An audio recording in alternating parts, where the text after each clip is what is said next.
శ్రీ గురుభ్యో నమః. హరి ఓ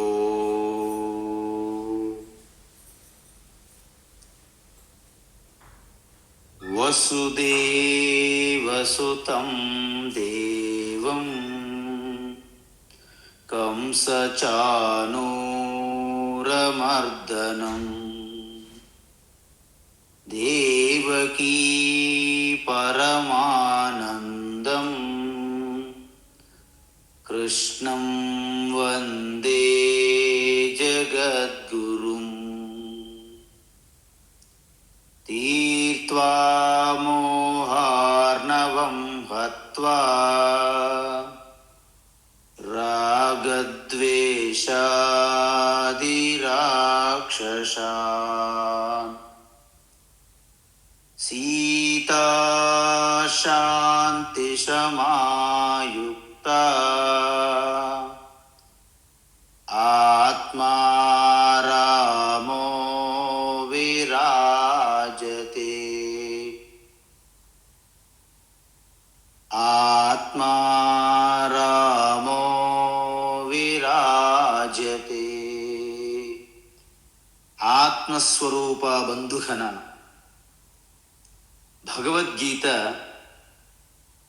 జ్ఞానయజ్ఞంలో భాగంగా 2వ షట్కం అనగా దీన్ని భక్తి షట్కం అని కూడా కొందరు పిలుస్తారు. అయితే మనం 7వ అధ్యాయం నుండి 12వ అధ్యాయం వరకు ప్రారంభించాము. 7వ అధ్యాయం అత్యంత అద్భుతమైనటువంటి అధ్యాయంగా పరిగణిస్తారు. మనం చూసాము, జనరల్గా మనం 3 రకాల పరిస్థితులుగా సంసారం ఉంటుంది. మన యొక్క శారీరక స్థాయిలో ఉన్నటువంటి సంసారం, అదేవిధంగా మానసికము అంటే మనస్సు అండ్ బుద్ధి లెవెల్లో బుద్ధి స్థాయి అంటారు. అయితే శరీరంగా కొంతమంది నెట్టుకొస్తారు, కానీ మానసికంగా చాలా బలహీనంగా ఉంటారు. సో మానసికంగా బలంగా ఉన్నప్పటికీ కొంతమంది బుద్ధి స్థాయిలో అనేక ప్రశ్నలు వేధిస్తుంటాయి అన్నాడు వాళ్ళకి. అసలు ఈ జీవులు ఎవరు, ఈ ప్రపంచం ఏంటి, దీని రహస్యం ఏమిటి, ఈశ్వరుడు ఎవరు, ఆయన ఏంటి మనకిలాగా, ఆయన ఇష్టానుసారంగా మనకిలాగా సృష్టించి వదిలేయడమేనా గాలికి అన్నట్లు ప్రశ్నలు బాగా వస్తాయి. అందుకే శంకరాచార్య భజగోవిందములో కస్త్వం కోహం కోత ఆయాత కామే మాత అంటే మాత ఎవరు, తాత ఎవరు, బిడ్డ ఎవరు, ఎన్నో ప్రశ్నలు వేసుకోమంటారు. వాస్తవానికి వీరందరూ కూడా ప్రయాణములో మనకు తోడుగా వచ్చినటువంటి బాటసారులే అంటారు మహాత్ములు.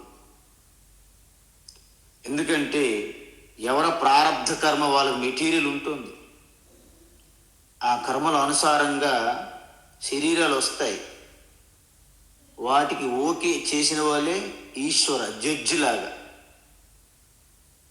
కాబట్టి మనందరం కూడా ఒకరికొకరు సహకరించుకొని మళ్ళీ ఆ ఉన్నత స్థితికి చేరుకోవడమే మానవ జన్మ యొక్క తాత్పర్యం, లక్ష్యము, గమ్యం, ప్రయోజనం.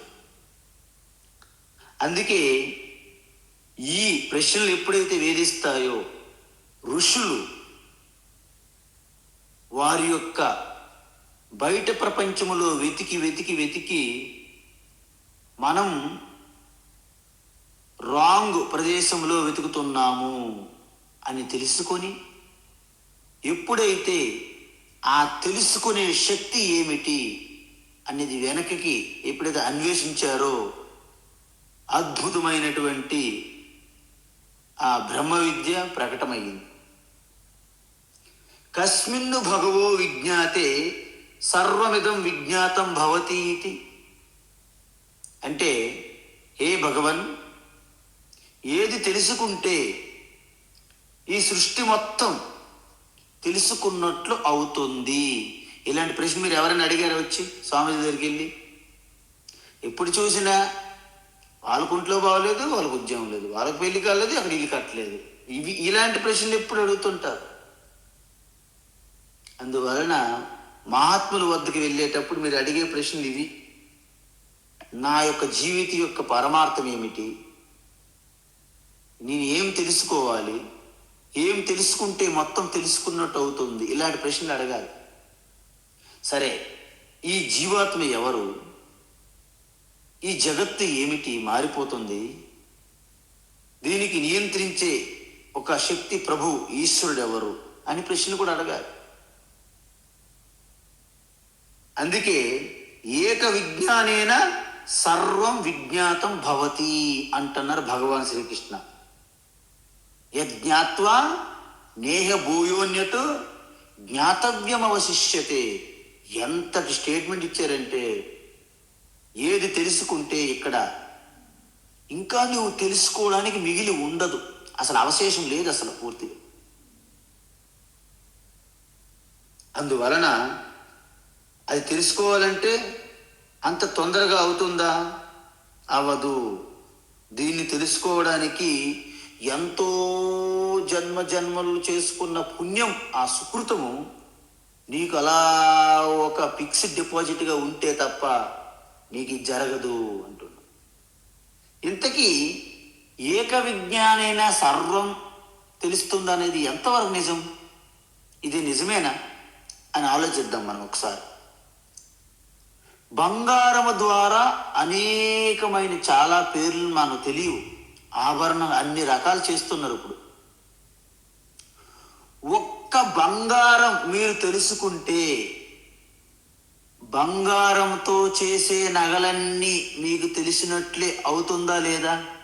మీరు ఒక్కసారి మీ గుండెపై, హృదయంపై చేయి వేసుకొని చెప్పండి.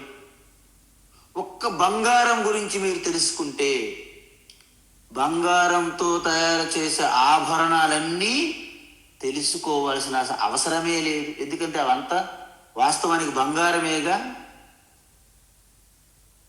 మట్టితో అనేక పాత్రలు చేస్తుంటారు.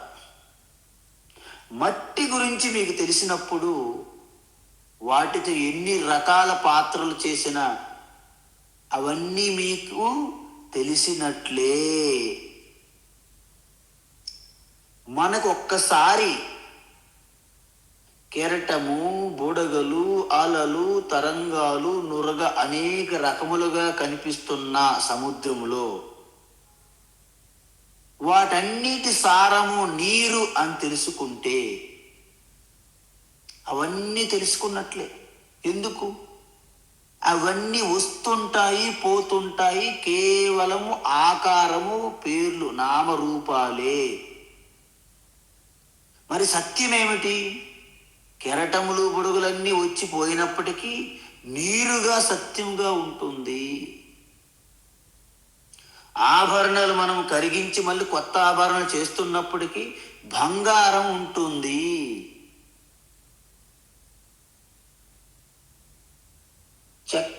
చెక్కతో చేసినటువంటి అనేకమైనటువంటి ఫర్నిచర్, ఎన్ని రకాల ఫర్నిచర్లు మీరు ఇప్పుడు చేయించుకున్నా వాటన్నిటిలో సమానంగా ఉన్న కర్ర ఒకటే, చెక్క ఒక్కటే. ఈ విధంగా తెలుసుకోవడమే ఈ మొత్తం సృష్టిలో కూడా ఒకే విషయం సత్యం ఉన్నది. దానిపైన ఈ చిత్ర విచిత్రములు ప్రకటమవుతున్నది. ఎలా?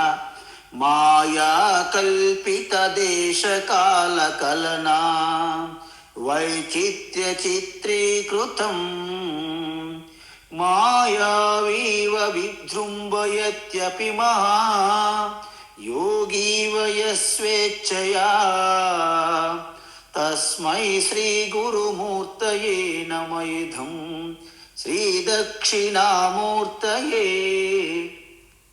మనకి ఎలాగైతే మన మనస్సే ఆ వాసనలనే మెటీరియల్ తీసుకొని స్వప్న ప్రపంచాన్ని ఎలాగైతే క్రియేట్ చేస్తుందో అదేవిధంగా ఈ ఏవత్ చైతన్యం పైన ఈ త్రిగుణాత్మకమైనటువంటి మాయ దేశము కాలము అనే రకాలు క్రియేట్ చేసి ఈ జగత్ ప్రపంచాన్ని ప్రొజెక్ట్ చేస్తున్నది మన ఆత్మస్వరూపం పైన. ఎలాగైతే స్పాట్లెస్ స్పష్టంగా ఉన్నటువంటి తెరపైన ఆ ప్రొజెక్టర్ ఎలాగైతే సినిమా బొమ్మలుగా అనేక రకములైనటువంటి క్యారెక్టర్స్ ప్లే అవుతున్నాయో తెరపైన, సినిమా తెరపైన, ఆ విధంగా మన చిదానంద రూప శివ ఆత్మ నేను నా తెరపైన ప్రపంచం కూడా ప్రకటమవుతున్నది. ఎలా అంటే ఒక మాయావి ఇంద్రజాలం చేసేవాళ్ళు అప్పుడు విలేజెస్లో వచ్చి ఇలాగ ఒక తాడు ఇలాగ పైకి ఇసిరేవాడు వచ్చి, ఆ తాడు ఏమిటో ఇలాగ పట్టుకొని ఎక్కుతుంటాడు పైకి. అక్కడ ఖడ్గం తీసి యుద్ధం చేస్తుంటాడు. తలకాయలు కూడా కింద పడినట్టు అనిపిస్తే మనము ఆశ్చర్యంగా చూస్తాం. వెనక నుండి మెల్లగా వస్తాడు మళ్ళీ ఆయన. ఇంతకీ ఈ పైకి వెళ్ళడం ఏమిటి, యుద్ధం ఏమిటి, తలకాయలు రాలడం ఏమిటి? అంత మాయా కల్పిత దేశకాల కలన అంటారు అన్నమాట. అందుకే ఈ విధమైనటువంటి ఈ కల్పితమే తప్ప వాస్తవానికి నిజమేమిటి? ఆ సినిమా తెర. వాస్తవానికి నిజమేమిటి? ఆ మనస్సే స్వప్నం వస్తుంది. కాబట్టి సచ్చిదానంద ఆ బ్రహ్మ ఆత్మ సత్యం, మిగతా కనిపించేదంతా మిథ్యా.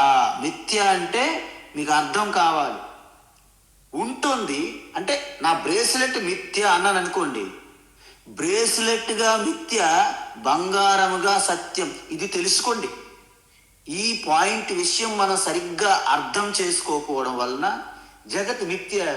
జగమే మాయ బ్రతికే మాయ. ఏం మాయ? మాయ అంటే లేదని కాదు, ఉంది కానీ సత్యం కాదు, మారిపోతుంది. అది శాశ్వతంగా ఉండేది కాదు అని అర్థం. ఈ విషయంలోనే పెద్ద పెద్ద గురువులు కూడా మంచినీళ్ళు నములుతుంటారు ఏం అర్థం కాక. ఏదైనా సరే ఒక నింద ఆపాదిస్తారన్నమాట అర్థం కాకపోవడం వలన. అందువలన దీనిని ఇంత గొప్ప తత్వాన్ని తెలుసుకోవడానికి అందరికీ అంత సులభం కాదు. ఎందుకు? మనుష్యానాం సహస్రేషు కచ్చిత్ యతతి సిద్ధయే. అందుకే ఉపనిషత్తులు ఏమంటారంటే ఈ గొప్ప తత్వాన్ని ఏంటది? పరాంచికాని వ్యతృణ స్వయంభూ పరాన్ పశ్యతి నా అంతరాత్మ. మన ఇంద్రియములు, మనసు, బుద్ధి ఎప్పుడు బయటి ప్రపంచం మీదే ఆసక్తి అంట. మనకి లోపల అద్భుతమైన అనంతమైన భద్రత ఉంది లోపల, దానికి తెలియదు. బయట ఎవరి మీదో ఆధారపడి మన భద్రత కోసం తిరుగుతుంటాము. ఇన్సూరెన్సులు, వ్యక్తులు, వస్తువులు, వాటిపై ఆధారపడు. అవి తాత్కాలికమైనటువంటి భద్రత కల్పిస్తాయి తప్ప శాశ్వతమైనటువంటి భద్రత బయట లేదు. ఇది ప్రూవ్ అయింది కొన్ని వేల సంవత్సరముల నుండి సమాజం పరిశీలిస్తుంటే. కానీ ఇంకా మనకు ఆ భ్రమ వదలదు. అందువలన మీరు తాత్కాలికమైనటువంటి భద్రత తీసుకోండి అవుట్ సైడ్ నుంచి, కాదనట్లేదు కృష్ణ భగవాన్. కానీ శాశ్వతమైనటువంటి భద్రత లోపల ఉందని చెప్తున్నారు. శాంతి, పరమశాంతి లోపల ఉంది. ఆనందము, తరగని ఆనందం లోపలి మీ స్వరూపమే. కాబట్టి లోపలికి ఎవరు తొంగి చూడరంట. మరి ఎవరు చూస్తారు? కచ్చిత్ ధీరహ అంటే ధీర పురుషులు, ధీర వనితలు, వాళ్ళు మాత్రమే లోపలికి ఒక్కసారి ఏమున్నది తొంగి చూస్తారంట. అందువలన అలా తొంగి చూసే వాళ్ళు కూడా కచ్చిత్ యతతి సిద్ధయే.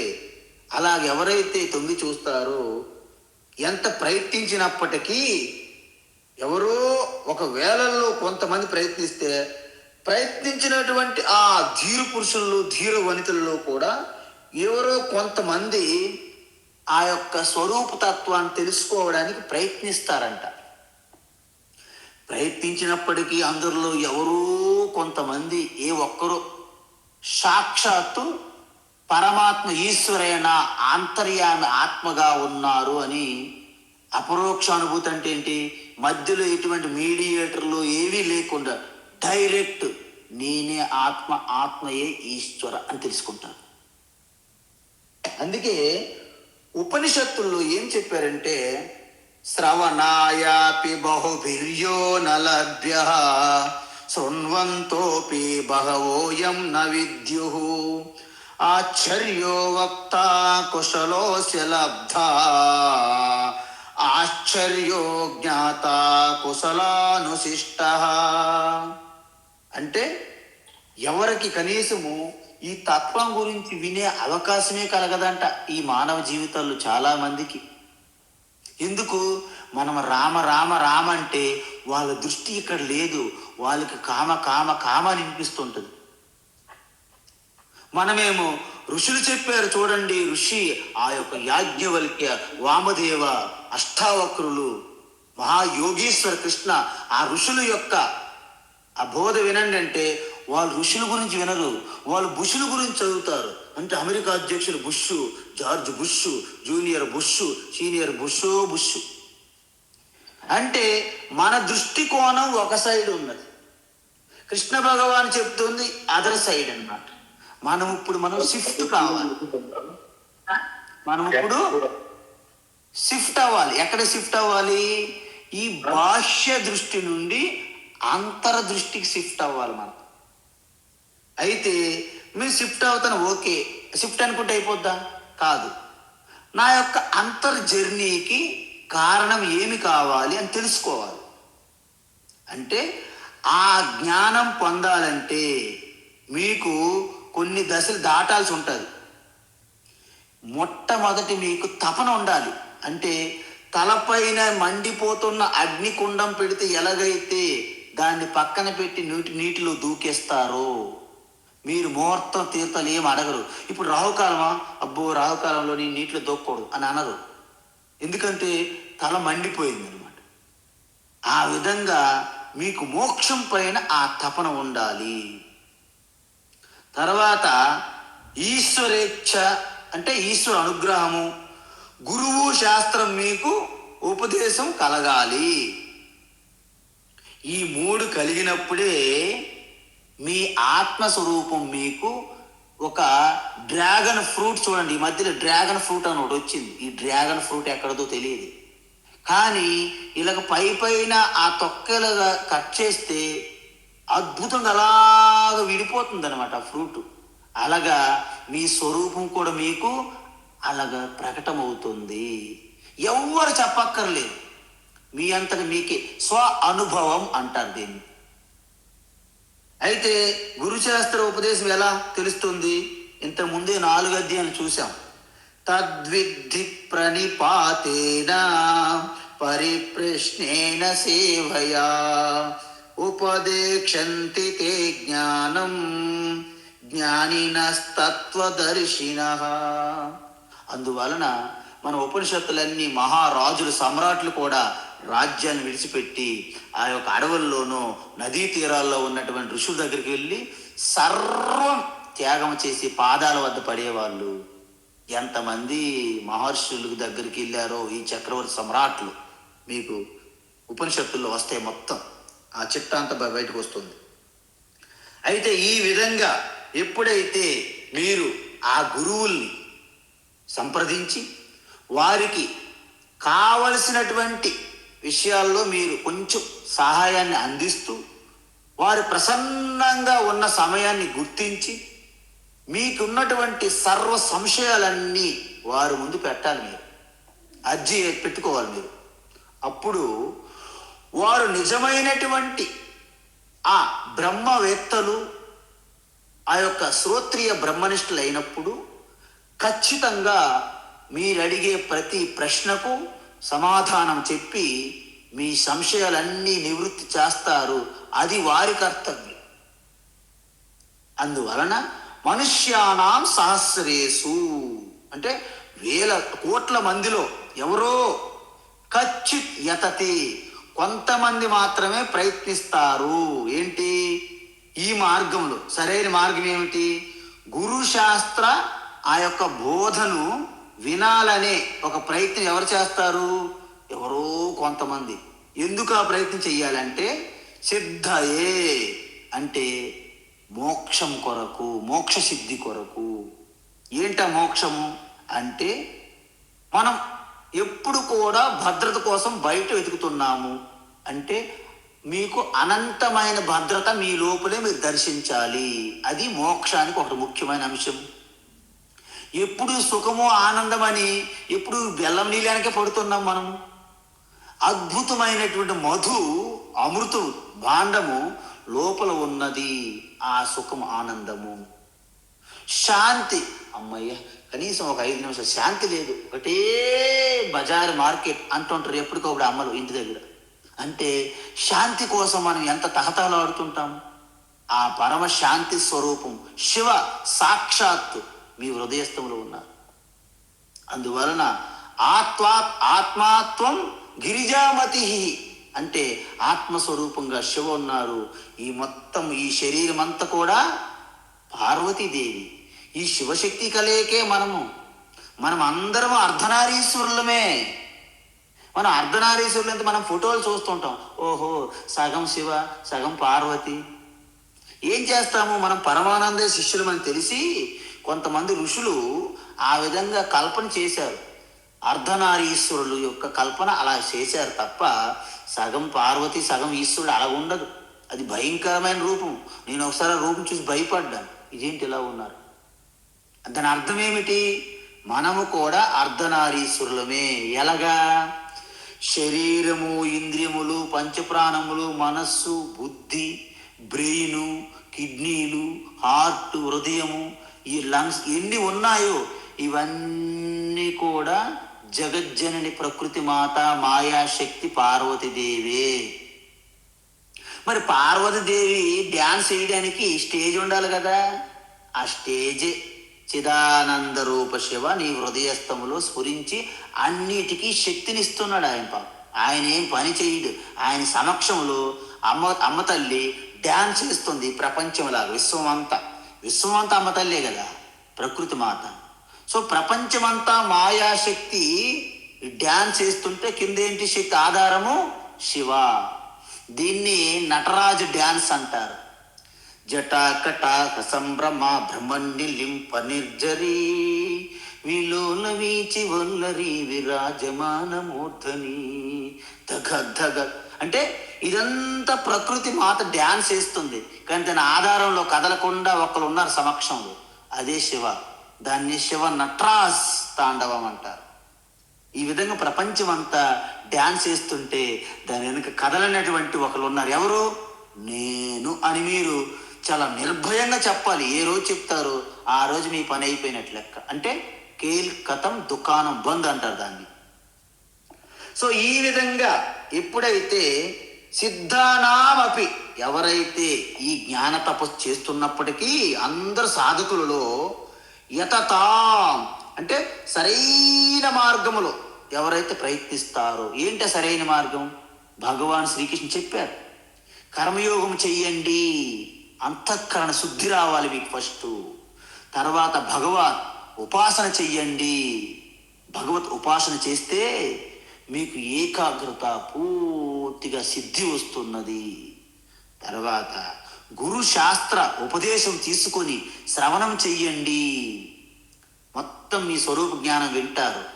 అప్పటికీ మీకు సందేహాలు సంశయాలు ఉన్నాయి కాబట్టి మననమ ద్వారా నివృత్తి చేసుకోండి అని చెప్తున్నారు భగవాన్ శ్రీకృష్ణ.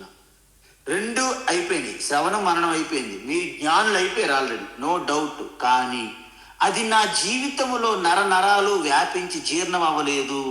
అజీర్ణత రోగం ఒకటి పట్టుకుంది మనకి, ఆ జ్ఞానం అజీర్ణం అవ్వకపోవడం. కాబట్టి దానికి నిధిధ్యాసన చెయ్యండి అని 6వ అధ్యాయం అంతా చెప్పారు దానికోసం. అందువలన ఈ విధంగా ఎవరైతే ప్రయత్నిస్తారో కచ్చిత్ మాం వేత్తి, అందులో కూడా కొంతమంది సాక్షాత్ నేనే అయిపోతానన్నమాట. అది త్వరలో చెప్తారు. ఆ జ్ఞాని వేరు నేను వేరు ఉండను, ఎటువంటి గ్యాప్ లేదు మా ఇద్దరి మధ్య అని చెప్తారు భగవాన్ శ్రీకృష్ణ. సో ఈ విధంగా మనము ఎప్పుడైతే ఈ ఈశ్వర స్వరూపం అనేది మనం ఇప్పుడు చూడాలి. ఏంటది? కచ్చిన్ మామ్ అన్నారు. మామ్ అంటే నేను, అంటే ఎవరు? సర్వవ్యాపి సర్వాంతర్యామిగా ఉన్నటువంటి సృష్టి స్థితి లైకి కారణమైనటువంటి ప్రభువునైనటువంటి నేను అంటున్నారు. అంటే ఇక్కడ కృష్ణ పరమాత్మ ధైర్యంగా ఆత్మస్వరూపాన్ని అయినటువంటి నేను అర్జున నన్ను తెలుసుకో అంటున్నారు. అర్జునుడు ఏం తెలుసుకుంటున్నాడు? దేవకి వసుదేవులు పుట్టారు, అనేక కష్టాలు అనుభవించాడు పాపం. ఈయనకేమో ఆ గ్రామాల్లో ఎవరు పట్టించుకోలేదు. మేము పెద్ద రాజమహల్ ఉన్నాయి, మేము ఆతిథ్యం ఇచ్చామని భ్రమలో ఉండేవాళ్ళు ఇంతకుముందు ఈ కౌరవులు అందరూ, హస్తినపుర వాసులు. ఆ తర్వాత తెలిసింది ఈయన మహాయోగీశ్వరుడని. అందువలన ఇంతవరకు కృష్ణుని గురించి అర్జునుడు తెలిసింది పైనే మనలాగా. ఎప్పుడు చూసినా ఆ మూర్తి ఆ ఫోటోలే అవే పెడుతుంటాం. ఆదరం మధురం వదనం మధురం లసితం మధురం వచనం మధురం, అన్ని మధురమే. కాబట్టి ఇదే తెలిసిన అర్జునుడు కూడా మధురం సంగతే. కాకపోతే ఈ మధురాధిపతి జగత్ అఖిలం అంతటికి కూడా మధురం అనే విషయము ఇంకా తెలియలేదన్నమాట. కాబట్టి తత్వత అన్నారు. అందుకే కృష్ణ పరమాత్మ, ఓహో నువ్వు నన్ను ఏదో ఈ దేవకి వసుదేవ నందబాబా యశోద దగ్గర పెరిగినటువంటి ఆవులకి రక్షించే గోవిందునిగా తెలుసుకున్నావేమో, కానీ నా తత్వం నా రహస్య తత్వం ద్వారా తెలుసుకోవాలని నువ్వు అంటున్నారు భగవాన్. ఇంతకీ ఆ రహస్య తత్వం ఏమిటి? ఇప్పుడు చెప్తున్నారు. ఈశ్వర స్వరూపము. ఇప్పుడు మనము 4వ శ్లోకము నుండి 12వ శ్లోకం వరకు ఈ యొక్క ఈశ్వరుని యొక్క స్వరూపం చెప్తారనమాట. 2 రకాలుగా ఉంటుంది స్వరూపం. ఒకటి సగుణ రూపము, రూపము కలిగినటువంటి ఈశ్వర. రెండవది రూపము గుణాలు ధర్మాలు లేని నిర్గుణ స్వరూపం ఉంటుంది, అది ఆత్మ. అందువలన ఈ విషయము భగవాన్ శ్రీకృష్ణ స్వయంగా చెప్పడం లేదు. ఉపనిషత్తుల్లో ఏదైతే ఉందో తనే ఉపనిషత్తులకు కర్త కాబట్టి అదే జ్ఞానాన్ని మరొకసారి ఈ జగత్తుకి ఉద్ధరించడానికి అర్జునుడిని నిమిత్తంగా చేసుకొని ఈ జ్ఞానాన్ని మరొకసారి మనకి పంచిపెడుతున్నారు. అయితే ఉపనిషత్తులు ఏమి చెప్పింది ఈశ్వర స్వరూపం గురించి? మనకు ప్రశ్న వెంటనే అడుగుతారు ఒకరు, స్వామీజీ ఉపనిషత్తులు అంటున్నారు కదా, ఉపనిషత్తులు ఏం చెప్పింది ఈశ్వరుని గురించి? ఏమైనా చెప్పిందా? చెప్పింది. ఏమిటి? ఈ జగత్తంతటికి ఈశ్వరే కారణం అని చెప్పింది. అయితే ఈ జగత్తుకంతటికి సృష్టికర్త ఈశ్వరే కదా, సృష్టికర్త. మనము ఏదైనా ఒక సృష్టి అంటే మనం ఏదైనా ఒక నిర్మించామనుకోండి, దానికి 2 కారణాలు ఉంటాయి. ఏంటి 2 కారణాలు? మెటీరియల్ ఉండాలి, దాన్ని ఒక దగ్గర తయారు చేసిన వ్యక్తి ఉండాలి. ఇప్పుడు మనకి ఒక బిల్డింగ్ కట్టాలి, సిమెంటు కాంక్రీటు ఇనుము ఇసుక అన్ని మెటీరియల్ ఉండాలా వద్దా? సో మెటీరియల్ ఉంది, బిల్డింగ్ అయిపోతుందా? అవ్వదు. అక్కడ తాపి మేస్త్రులు వర్కర్స్ ఉండాలా వద్దా? ఉండాలి. అంటే 2 కారణాలు అనమాట. ఒకటి మన యొక్క ఇంటెలిజెన్స్ కారణం అంటారు, అంటే మన తెలివితేటలు బుద్ధి ఉపయోగించే ఒక శక్తి ఉండాలి. ఇంకొకటి మెటీరియల్ ఉండాలి. కుండ తీసుకున్నాం, మట్టి తీసుకున్నాం, మట్టి ఉంటే కుండ అవ్వదు, కొమ్మరి ఉండాలి. దాని చక్రము అనేక నీళ్ళతో కలిపి ముద్ద చేసి దానికి చక్రము దండ అనేక రకాలు వాడి చక్రంగా వాడుకొని కుండ పాత్రలు చేస్తాడు. అంటే 2 రకాలు, ఒకటి మెటీరియల్, ఇంకొకటి మెటీరియల్ని సెట్ చేసే ఒక చైతన్య శక్తి కావాలి. ఈ ప్రపంచం సృష్టిలో మీరు ఏది తీసుకున్నా, కర్ర తీసుకోండి, కార్పెంటర్ కావాలి. ఏది తీసుకున్నా, బంగారం తీసుకోండి, బంగారం చేసి గోల్డ్ స్మిత్ కావాలి.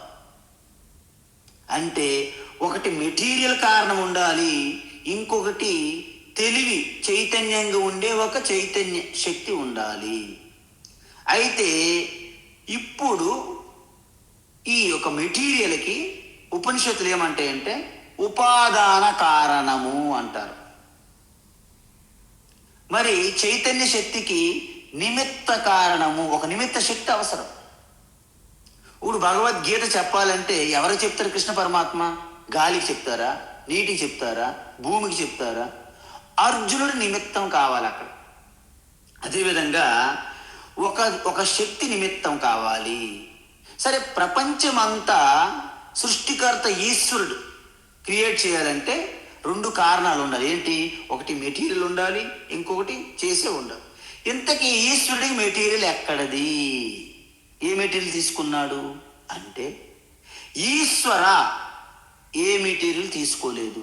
ఏమి అంటే, ఆది సృష్టికి ముందు ఆదిలో కేవలము ఒకే ఒక ఈశ్వర చైతన్యం తప్ప రెండవది లేదు అని స్పష్టం చేస్తున్నది ఉపనిషత్తు. మరి రెండోది లేనప్పుడు సృష్టికి ముందు ఈశ్వర ఒక్కరే ఉంటే మరి ఆయన నిమిత్త కారణం అవుతారా, ఉపాదాన కారణం అవుతారా అంటే, మెటీరియల్గా ప్రపంచానికి కారణమా, ఆ మెటీరియల్ తయారు చేసే శక్తిగా కారణం అవుతారా ఈశ్వర? ఇది పెద్ద సమస్య. మీరు అడుగుతుంది సమస్య ఇదే.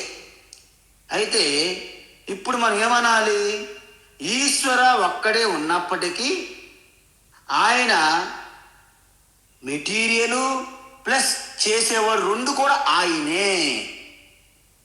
ఇది ఎలా అవుతుంది అంటే, తానే నిమిత్త కారణంగా జగత్తును సృష్టించి ఉపాదాన కారణంగా జగత్తుగా ఆయనే మారిపోయారు మన కోసము.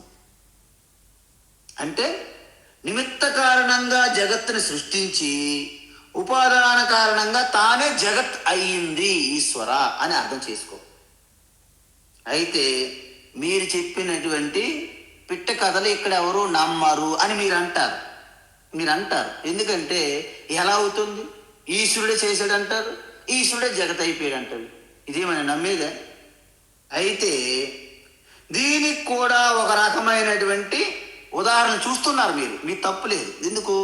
రైస్ అంతా కిచెన్లో తెచ్చుకుంటారు, పదార్థాలన్నీ వండుతున్నారు. వండే రైస్ వేరు, వండుతున్న అమ్మగారు వేరే కాదా? 2 ఒకటే? వేరు. మరి ఈశ్వరుడు ఎలా ఒకటయ్యారు రెండింటికి? అంటే ఈశ్వరుడు ఎలాగా? బియ్యము ఈశ్వరుడే, వండేవారు ఈశ్వరుడే. ఎలా? హౌ అంటే ఇక్కడ సాధారణంగా ఇలాగే ఉంటాయి రూల్స్. కానీ కొన్ని ఎక్సెప్షన్స్ ఉంటాయి. అతీత శక్తులు, అనన్యులు ఉంటారు. కొన్ని దగ్గర అనన్యం ఉంటుంది. ఏమిటది? దానిని ఒక్కొక్కసారి 2 తానే అయ్యే పరిస్థితులు కూడా ఉన్నాయి సమాజంలో. ఏంటంటే మీరు స్పైడర్ గురించి విన్నారా? సాలెపురుగు అంటారు. సాలెపురుగు ఉన్నది ఏంటంటే అద్భుతమైనటువంటి ఒక గూడు కడుతుంది అనమాట. అది ఒక్కొక్కసారి సైంటిస్టులు కూడా దాని మీద రీసెర్చ్ చేసి ఎంత అద్భుతమైనటువంటి కళా శిల్పి, నిజంగా ఒక మనుషుల్లో కూడా లేదంత నైపుణ్యత అన్నారన్నమాట ఋషులు, సైంటిస్టులు. అంటే సాలెపురుగు తన గూడు కట్టేటప్పుడు మెటీరియల్ ఎక్కడి నుండి వస్తున్నది అని చూశారన్నమాట. ఋషులు కూడా గమనించారు సాలెపురుగుకి. ఇదేమన్నారు? యతో నానాభిసృజతే గృహ్ణతే చ యథా పృథివ్యామోషధయః సంభవంతి యథా సతః పురుషాత్ కేశలోమాని తథాక్షరాత్ సంభవతీహ విశ్వం.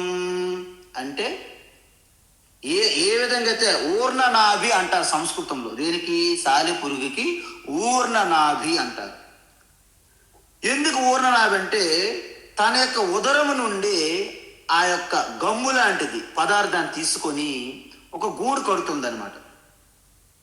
మళ్ళీ ఆఖరికి ఏమైనా థ్రెట్, అపాయం కలిగినట్టయితే ఆ గూడుని మళ్ళీ వెనక్కి అలాగే మింగేస్తుంది అనమాట. ఈ విధంగా ఏ విధంగా అయితే సాలెపురుగు తనలో నుంచే ఆ మెటీరియల్ తీసుకొని అద్భుతంగా ఎలాగైతే గూడును నిర్మిస్తుందో, సాక్షాత్ ఈశ్వర కూడా తన నుండే అలాగా ఈ జగత్తుని క్రియేట్ చేస్తున్నట్టు, తానే జగత్తుగా ఉంటున్నట్టు, తనలోనే జగత్తు కలిసిపోతుంది. అంటే అభిన్న నిమిత్త ఉపాదాన కారణం ఈశ్వర అంటారు. అభిన్న అంటే రెండు వేరువేరుగా లేవు. అంటే ఈ జగత్తుకు కావలసినటువంటి మెటీరియలు ఈశ్వరే, ఈ జగత్తుగా సృష్టించింది ఈశ్వరే. ఇప్పుడు మీరు చెప్పండి, మీరు ప్రతిరోజు కలగంటున్నారు స్వప్నం. స్వప్నాన్ని నిర్మించడానికి కావలసిన సంస్కార వాసనలు మీ నుండే వస్తున్నాయి. స్వప్నాన్ని నిర్మించింది మీరే. అంటే స్వప్న ప్రపంచానికి మెటీరియల్గా నిర్మించేవారుగా మీరే. అంటే స్వప్నానికి సృష్టికర్త మీరే, స్థితికర్త మీరే, లయకర్త మీరే. అంటే స్వప్నం నుంచి మనం బయటపడిపోతున్నాం కాబట్టి మనకు చాలా తేలిగ్గా అర్థమవుతుంది. అందుకే స్వప్నం నుండి బయటపడిపోయే తెలివితేటలు తపస్సు ఎవ్వరికి అక్కర్లేదు, అది సహజంగా జరిగిపోతుంది. కాబట్టి మనకు పెద్ద ఇంపార్టెన్స్ లేదు దాని మీద. స్వప్నం నుండి కూడా మనం బయటికి రాలేకపోయి కింద మీద పడుతుంటే అప్పుడు తెలిసేది, అమ్మయ్యో ఈ స్వప్నం నుండి బయటికి ఎలా వెళ్ళాలి. అప్పుడు గురువులు చెప్తారు, ఒక్కసారి వేకు మీరు లేవాలి అంటే, లేవడమా ఇంత నాకు బిజీగా ఉంది, ఇంక టైం ఉంది, టైం పడుతుంది, అప్పుడు లేస్తానని అలా స్వప్నం ఉండేవాళ్ళం మనం ఇప్పటికి కూడా. కానీ ఈశ్వర అనుగ్రహం వలన ప్రతి జీవి కూడా ఆ స్వప్నం నుండి బయటకు వచ్చే అవకాశం కలిగింది. కాబట్టి ఆ నిద్ర నుంచి బయటపడుతున్నాం. కానీ ఇప్పుడు అసలైనటువంటి పెద్ద గాఢ నిద్రలో పడిపోయాం. ఈ జగత్ అనేది గాఢ నిద్ర, అందుకే దీన్ని దీర్ఘ స్వప్నం అంటారు. ఇక్కడ నుండి మనం బయటపడడానికే ఉపనిషత్తులు చెప్తున్నాయి, ఉత్తిష్ట జాగ్రత్త, లేవు లేవు లేవండి, కళ్ళు తెరవండి, లేవండి కళ్ళు తెరవండి అన్నారు. అందుకే లేవండి అంటే కొంతమంది లేస్తారు కానీ కళ్ళు మూసుకొని ఉంటారు. బెడ్గా అయ్యిందా, కళ్ళు మూసుకొని ఉంటాయి, మళ్ళీ చూడరు కూడా పాపం. ఒక్కొక్కసారి బాత్రూమ్ అనుకొని కిచెన్లోకి వెళ్ళిపోవడం ఎందుకు, కళ్ళు మాత్రం మూసుకొని ఉంటాయి, నడిచేస్తుంటాం మనం. అందుకే వివేకానంద స్వామి ఏమన్నారంటే, ఎరైజ్ ఎవేక్ అంటే నిలబడాలి కానీ కళ్ళు కూడా తెరవాలి. సో ఈ విధంగా ఎప్పుడైతే రెండు కారణములు కూడా ఈశ్వరే ఈ సృష్టికి, ఈ ప్రపంచానికి, ఈ విధంగా తెలుసుకుంటే మనకి అంత తొందరగా అర్థం కాదు. అందుకే పురాణాలలో మహాత్ములు ఏం చెప్పారంటే అర్ధనారీశ్వర స్వరూపాన్ని మనకి చూపెట్టారు. అర్ధనారీ స్వరూపం అంటే ఏంటి, సాక్షాత్తు శివశక్తి కలయిక. అండపిండ బ్రహ్మాండం అంతా అణువణువు కూడా శివశక్తి కలయికగానే ఉంటుంది. అంటే శక్తి నిరంతరం కదులుతూనే ఉంటుంది. శివ ఆధారంగా తనకి శక్తిని అందిస్తున్నాడు కదలడానికి, అధిష్టానంగా ఉన్నారు. అయితే ఈ విషయంలో మన పురాణాల్లో కూడా ఉంటాయి. ఒక భృంగ అని ఒక అతను ఉంటాడు అన్నమాట, ఋషి, భృంగ ఋషి. ఆయన కేవలం శివ ఉంటే చాలు, ఇంక శక్తి ఎందుకు, ఇది పెద్ద టైం వేస్ట్ అంటాడు అన్నమాట. అయితే కథలో ఏం చెప్తారంటే, నీకు శక్తి అనుగ్రహం లేకపోతే నువ్వు ప్రేతం పిశాచిలా ఉండాలి తప్ప అసలు నీవు అసలు కనిపించవు కదా. అంటే ఈ శరీరం ధారణ మనకు వచ్చిందంటే అమ్మవారు అనుగ్రహమే కదా. అమ్మవారు ఉంటేనే కదా, అయ్యగారు ఒక్కరు పని చేయరు. కాబట్టి శివశక్తిని అర్ధనారీ స్వరూపంగా మనము తెలుసుకుంటున్నాము. తద్వారా గీతలోకి వస్తే అదే ఈ ప్రకృతి ఆత్మ కలయికని అర్థమవుతుంది అన్నమాట. అయితే మనం ఏమనుకుంటామంటే దీన్ని ఉపనిషత్తులు ఏం చెప్పాయంటే రెండు రకాలుగా వివరించారు మనకి. ఏమిటి, అపర ప్రకృతి ఒక రకము, పరా ప్రకృతి ఒక రకము.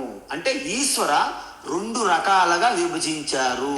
ఏమిటవి, అపర ప్రకృతి ఈశ్వర అంటే ఎవరంటే మన ముందు ఉన్నటువంటి జగత్తు, పంచభూతములతో పాటు నిర్మించినటువంటి జగత్తు, జగత్తులో ఉన్నటువంటి అనంతమైన శరీర ఉపాధులుగా ఉన్న ప్రాణులు కలిపి ఇదంతా కూడా అపరా ప్రకృతి ఈశ్వర. అంటే ఈశ్వరుని యొక్క సెకండరీ స్వరూపం. గౌణ రూపం అంటారు. అయితే ఈశ్వరుని యొక్క ఉత్తమమైనటువంటి స్వరూపం ఏమిటి? దాన్ని పరాప్రకృతి అంటారు. అయితే ఈ రెండింటి మధ్య కొన్ని సమానమైన పోలికలు ఉన్నాయి, వ్యత్యాసాలు కూడా ఉంటాయి. ఏంటవి? ఈ రెండు స్వరూపాలు కూడా అనాదిగా ఉన్నాయి. ఈరోజు ఈ మధ్య కాలంలో వచ్చినట్టు అవేం లేదు. అందుకే జగత్ అనేది అనాది అంటారు. ఎలా? గంగా ప్రవాహం లాంటిది చక్రం అనమాట. జగత్ చక్రం తిరుగుతుంటుంది అన్నమాట. అందువలన ఈ చక్రం అలా వెళ్తుంటది కాబట్టి ఇది అనాదిగా ఉంది. ఎప్పుడు పుట్టిందనేది ఎవరు చెప్పలేరు. మరి పరాప్రకృతి అంటే ఏంటి? ఈశ్వర చైతన్యం, శుద్ధ చైతన్యం. అది కూడా అనాది. రెండు ఎవరు సృష్టించలేరు, నాశనం చెయ్యలేము. అయితే మీరు ఎలా చెప్తున్నారు? సైంటిస్టులు కూడా సైన్స్ ప్రకారంగా అదే చెప్తున్నారు. ఏమిటి? Matter you cannot create, you cannot destroy, you can change one form to another, అంతే, దట్స్ ఇట్. అదేవిధంగా ఈ ప్రకృతి కూడా మ్యాటరే. అంటే ప్రకృతి కూడా మారుతుంది తప్ప దాన్ని సృష్టించలేము, నాశనం చెయ్యలేము. మరి వెనక ఉన్నటువంటి శుద్ధ చైతన్యము, దానికి సృష్టించలేము, నాశనం చెయ్యలేము. అయితే ఈ విధంగా ఆ పర ప్రకృతి స్వరూపము, అపర ప్రకృతి స్వరూపం రెండు రకాలు ఉన్నాయి ఈశ్వరుని చెప్పాం. ఈ రెండింటి మధ్య కొంచెం భేదము, అంటే ఆ యొక్క వ్యత్యాసం మనం చూసినట్లయితే పరా ప్రకృతి అనేది చేతనము, చైతన్య స్వరూపము. మరి అపరా ప్రకృతి అనేది జడము, ఇనర్ట్. మరి పరా ప్రకృతి అనేది నిర్గుణ తత్వము. అసలు దాంట్లో వికారాలు లేవు, గుణాలు లేవు, ఏమీ లేవు, శుద్ధ చైతన్య ఆత్మ చెప్పాం మొట్టమొదటి. అది అపరా ప్రకృతి ఈశ్వర. అపరా ప్రకృతి ఈశ్వర అంటే గుణాలు కలిగి ఉంటుంది. ఆ తర్వాత అంటే ఏంటి? నిర్గుణం అనేది పరా ప్రకృతి, గుణాలు చెందుతున్నటువంటి వికారాలు చెందేది అపరా ప్రకృతి. వికారాలు చెందేది అపరా ప్రకృతి అయితే నిర్వికారం అంటే ఎటువంటి వికారాలు లేని స్థితి పరా ప్రకృతి. వీటి మీకు పాయింట్స్గా చూసుకుంటే అలా టేబుల్ వేసుకుని రాసుకోవచ్చు కూడా మీరు. తర్వాత భూత వర్తమాన భవిష్యత్తులకు అతీతంగా ఉన్నటువంటి ఆ స్వరూపమే పరాప్రకృతి, అంటే సత్యం. మరి అపరాప్రకృతి ఏంటి? మిథ్య. ఒక కాలంలో ఉంటుంది, ఒక కాలంలో ఉండదు, అంతే, మిథ్య, అంతవరకే. సో ఈ విధంగా మనం చూసుకుంటే అపరాప్రకృతి జడం కాబట్టి అది ఏదైనా కదలాలన్నా పని చేయాలన్నా దానికి తోడేంటి కావాలి? చైతన్యం కావాలి. ఏమని? జడమైనటువంటి నా ముందు ఒక టేబుల్ ఉన్నది, ఆ టేబుల్ ఏమైనా కదులుతుందా? నేను ఇలా కదులుస్తుంటే కదులుతున్నది. అంటే జడములో వికారాలు అన్ని జరగాలంటే, చేష్ట జరగాలంటే చైతన్యం అనే ఒక సమక్షంలో ఉండాలి. ఈ విధంగా అది స్వతంత్రం కాదని అర్థం. అంటే ప్రకృతి స్వతంత్రం కాదు. అందుకే శివలేని పార్వతి అదూరహే అంటారు హిందీలో. ఇద్దరికి ఒకరికొకరు పూరకాలు అంటారు. అందువలన యావత్ శక్తి అంతా శివశక్తి అనడానికి కారణం ఏంటంటే ప్రకృతి లేని శుద్ధ చైతన్యం ఏకాత్మగా ఉండొచ్చు కానీ చైతన్యం లేని ప్రకృతి నిలబడదు, క్షణం కూడా లేదు, అసలు దానికి అసలు ఆధారమే లేదు. అందువలన ఎప్పుడూ కూడా అపరా ప్రకృతి స్వతంత్రత లేదు. మరి పరాప్రకృతి స్వతంత్రత ఉంది. అందువలన ఇప్పుడు ఈశ్వర అంటే ఎవరు? ఫైనల్గా చెప్పండి, ఇంత స్టోరీ అయ్యింది అని అడగొచ్చు మీరు నాకు. నేనేమంటున్నానంటే ఈశ్వర అంటే ఈ యొక్క పర అపర రెండు కలిపి మిక్సీలో వేస్తే బయటికి వచ్చిందే ఈశ్వర. అంటే చేతనము జడము కలపాలి, స్థావరము జంగమము కలపాలి, నిర్గుణము సగుణము కలపాలి, నిర్వికారము సవికారము కలపాలి, సత్యము మిథ్య కలిపితే పరా అపరా ప్రకృతిని ఆ యొక్క మేళవింపు కలయికే ఈశ్వర. ఇప్పుడు మీరు చూడండి, ఈ ప్రపంచమంతా అంగులు ఆర్భాటాలు అలంకారాలు ముస్తాబులన్నీ కేవలము ఒక భాగమైనటువంటి ఈశ్వర భాగానికి మనము పట్టించుకుంటున్నాము తప్ప రెండవ భాగం వైపు మనం చూడట్లేదు. ఒకవైపే చూస్తున్నాము, రెండో వైపు మనం చూడట్లేదు. ఏమిటి? అంత స్థూలంగా మనం చేస్తున్నాం. యజ్ఞ యాగాలు పూజలు అన్నీ చాలా ఉత్తమం, చాలా గొప్పవి.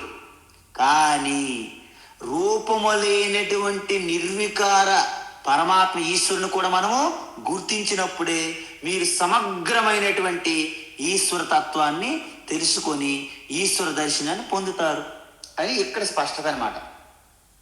అయితే ఈ రెండింటి కలయికే ఈశ్వర.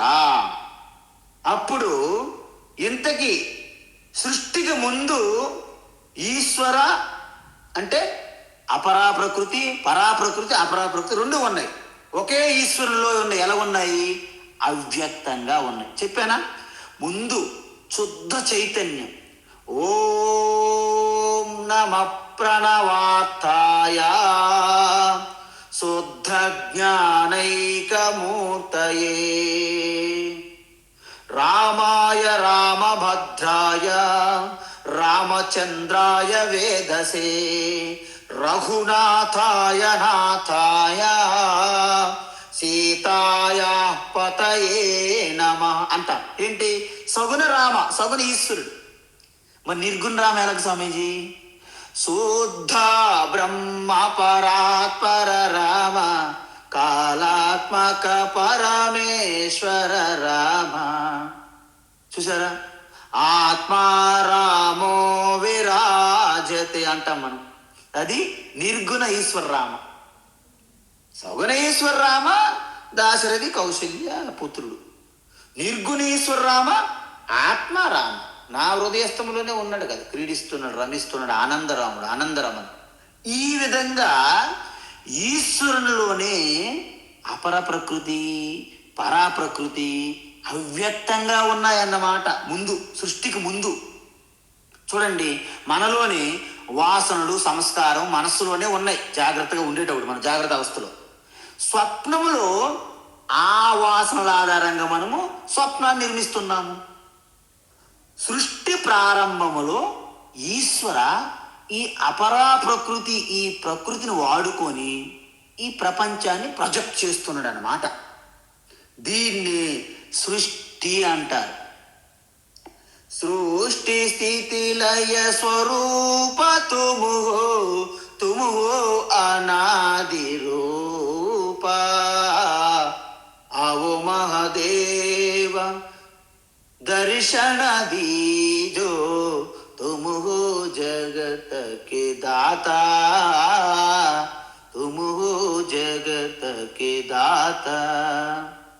तुम ही हो ब्रह्मा, तुम ही हो विष्णु, तुम हो शंकर रूपा. అందుకు సృష్టి చేసేటప్పుడు మనము ఒక పేరు పెట్టుకుంటున్నాం, మనం ముద్దుగా, మనకి ఇష్టం కాబట్టి. ఏంటి?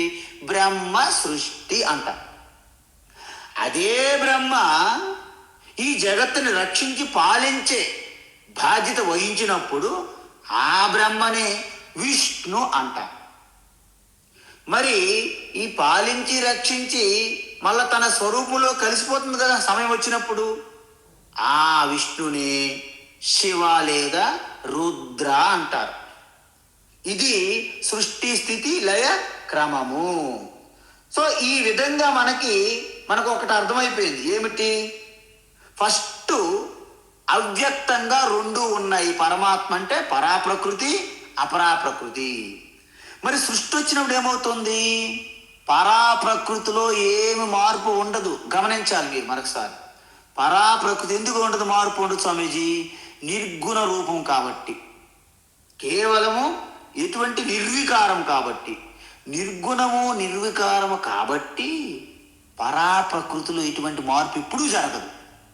మరి సృష్టి వచ్చినప్పుడు దేంట్లో మార్పు వస్తుంది? అపరాప్రకృతిలో. అపరా ప్రకృతి అంటే మాయ, 3 గుణములు కలిగి ఉన్నటువంటి మాయ. సత్వగుణము, రజోగుణము, తమో గుణము. అక్కడ నుండి కథ స్టార్ట్ అవుతుంది మన సినిమా. ఏంటి? ఇక తన్మాత్రలు, సూక్ష్మ పంచభూతములు, స్థూల పంచభూతములు, శరీరాలు, సృష్టి. ఓహో, సినిమా మొత్తం. బాహుబలి, కల్కి లాంటి సినిమాలు వస్తాయి అప్పుడు, ఈ జగత్ అనే సినిమా. అందువలన ఈ అపరా ప్రకృతి ఏ విధంగా మార్పు చెందుతున్నది అనేది మనం ఇప్పుడు ఉపనిషత్తులు కూడా చెప్పాయి. ఎలాగా? ఆకాశాద్వాయు, వాయోరగ్ని, అగ్నేరాపః, అద్య పృథివీ, పృథివ్యా ఓషధయ, ఓషధిభ్యో అన్నం, అన్నాత్ పురుషః. అంటే సాక్షాత్ శుద్ధ చైతన్యం నుండి తస్మాత్ ఆత్మన తస్మాత్ ఆత్మన ఆకాశ సంభూతః అంటే ఆ శుద్ధ చైతన్యం నుండి మాయకు ఆసరా చేసుకొని ఆ శివ మొట్టమొదటిసారిగా సూక్ష్మ ఆకాశ తత్వంగా ప్రకటమయ్యి, తర్వాత ఆకాశము ద్వారా మళ్ళీ ఆ పరమాత్మయే వాయువు, అగ్ని, నీరు, భూమి, ఓషధయులు, ఆహారము, జీవ, ఈ ప్రాణులు వచ్చాయన్నమాట. ఇవి చెప్పడానికి భగవాను ఇంత కష్టపడ్డాడు. మరి ఆయన పాపం అది, అందుకే ఆయన భగవాన్ అయ్యాడు, మనమేమో జీవులయ్యాం. అయితే ఇప్పుడు మనము ఆ శ్లోకాన్ని ఒక్కసారి ఉచ్చరిద్దాం, ఎందుకంటే అద్భుతమైన శ్లోకము. ఈ అపర ప్రకృతిగా భగవాన్ ఎలా మారారు అనేది ఉన్నదన్నమాట.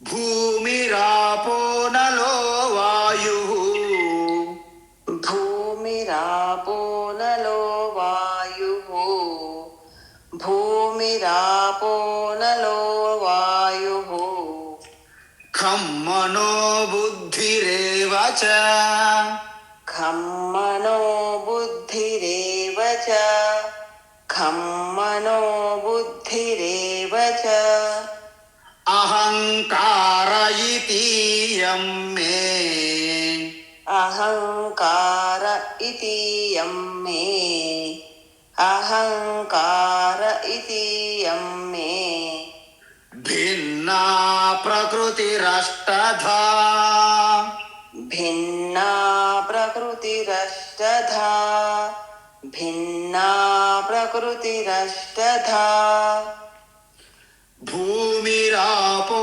నలో వాయు, ఖం మనో బుద్ధిరేవ చ, భూమిరాపో నలో వాయు, ఖం మనో బుద్ధిరేవ చ, భూమిరాపో నలో వాయు, ఖం మనో బుద్ధిరేవ చ, అహంకార ఇతీయం మే, భిన్నా ప్రకృతిరష్టధా, అహంకార ఇతీయం మే, భిన్నా ప్రకృతిరష్టధా, అహంకార ఇతీయం మే, భిన్నా ప్రకృతిరష్టధా.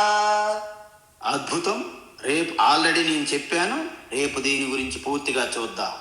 హరి ఓం తత్సత్. సర్వం శ్రీకృష్ణార్పణమస్తు. హరి ఓం స్వామీజీ. హరి ఓం అమ్మ.